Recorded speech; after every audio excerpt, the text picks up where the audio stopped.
putol na mga idol.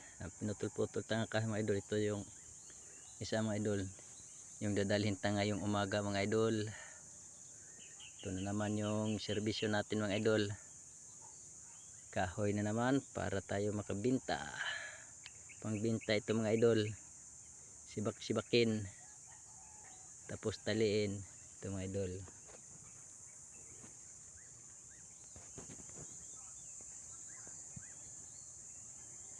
Ito lang talaga mga idol yung para pangbinta mga idol. Walang iba mga idol. Nabubuhay lang tayo dito sa gubat sa kahoy. Sige mga idol, i-share na lang yung mga video ko mga idol para parang may makapanood mga idol. Maraming salamat mga idol. Thank you po. God bless sa inyong lahat.